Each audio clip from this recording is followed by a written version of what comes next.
What's up, guys? Leviticus Dragon here, bringing you some Metal Gear gameplay of the Phantom Pain. I've put in about 60 hours so far, and I'm really enjoying the gameplay.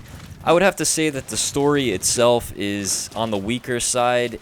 If you know anything about the Phantom Pain or researched it, you'll know that Hideo Kojima did not get enough time, I assume, because the game is not finished, and we all know that he likes to finish his games, and I think that Konami probably gave him a deadline and he couldn't meet it because the game is just so crazy that, you know, he just didn't have the time to complete all of the animation. If you look online, there's actually another story part that wasn't included in the game, and maybe Konami will add it later.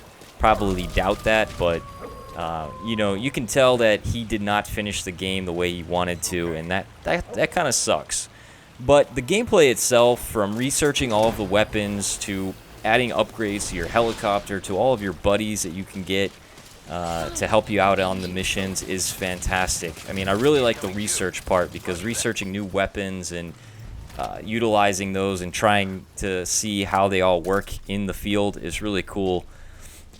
And the gameplay itself is fantastic, and all the different varieties of missions, they do tend to get a little repetitive from time to time, but for the most part, I am really looking forward to Metal Gear Online. For those of you that are already playing it on the console, I hope you have a great time, because I just am dying to play it, and I can't wait to show you guys some footage of that when it comes out for PC. So while I go on this mission to rescue one of my former soldiers that was a part of my team from before and infiltrate a base, I wanted to talk about change. And the reason I want to talk about change is because I recently discovered Shadowplay, and it is the most amazing thing that I've ever used for recording video gameplay. It is so cool. And for the longest time, I was a fan of Fraps. Like, I used Fraps since I can remember. That was the first thing that I found that would allow me to capture gameplay. And it was just so easy to use, and it just worked. You know, I didn't have to fool around with too many settings and try to figure out how everything worked like a couple other things out there. It just did what it needed to do and allowed me to record video and save time. But the problem with Fraps is that the last update was back in 2013, so obviously the developer or developers have not kept up with it and don't plan to. And, you know, that's led to, you know, with technology, it's led to other people to come in and, you know, tap into the graphics card, kind of like Shadowplay, where it taps directly into your graphics card and allows you to record at 60 frames per second without a drop in quality or any hiccups in frame loss. And that is just freaking phenomenal. On top of that, it records in H.264, and it'll even record up to 20 minutes of gameplay in shadow mode, and it will record unlimited gameplay in manual mode. So you can do everything that you want in Shadowplay that you could do in Fraps, which is fantastic. And the other thing is that it also broadcasts to Twitch, so you can just immediately just start broadcasting there. I'm not really a fan of Twitch TV. I'm really more of a YouTube guy, and so I've been doing a lot of live streams with YouTube. But the option is there, and also the 4K resolution, which, you know, Fraps doesn't have, I don't believe. It may work, but of course, if you are living in the luxury of 4K monitors, like I wish I was, maybe you can let me know. But there's just no performance loss, and that's the thing with Fraps, is that, you know, you get all this performance loss. You're basically recording at 30 frames per second, no matter what. As when you're recording gameplay in Fraps, it's at 30 frames per second. Now, you could do 60 frames, but you won't be able to really, unless you have a godly system, you normally can't record that fast, because it just drops it uses too much of your system resources to be able to handle that. So some people could probably do it, but I've never been able to.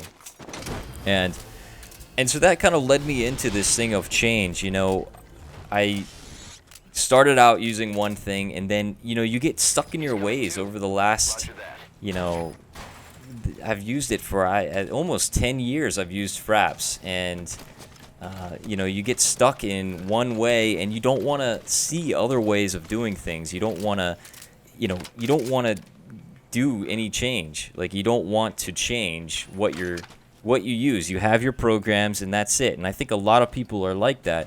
And you know, I think change is good. Every once in a while, it's good to change. It's good to try new things and see if they work.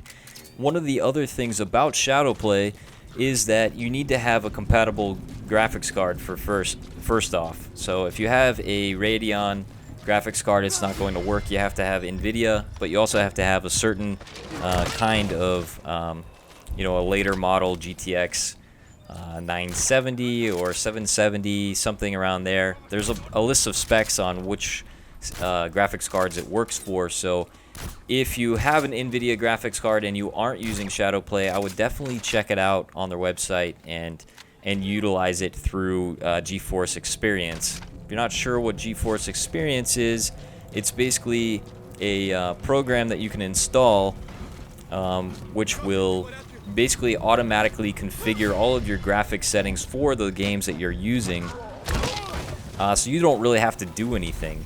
Now, I don't really use that. I like to customize my graphics themselves in the game itself, or by using the NVIDIA graphics control panel, not NVIDIA Experience.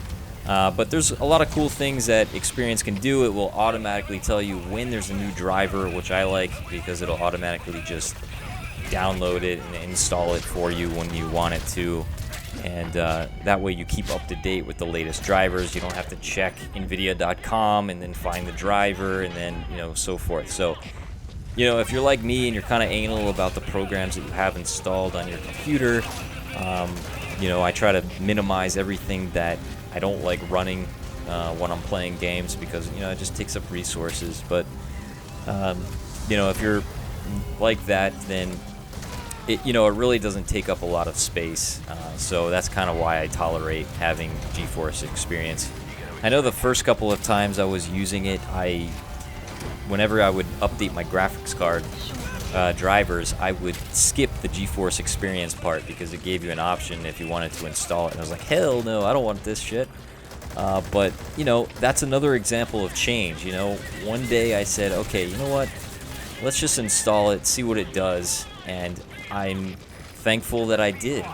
And so that leads me to the discussion for today is, what is something that you swore by but ended up trying something new and it was better than what you were using, which led you to make the change over to it? Post your response in the comments below, because I'm really curious to see what those things are, and if, like me, you guys found something that was better than what you were using and you switched over to it and you're more thankful that you did that than sticking to what you knew and loved from before.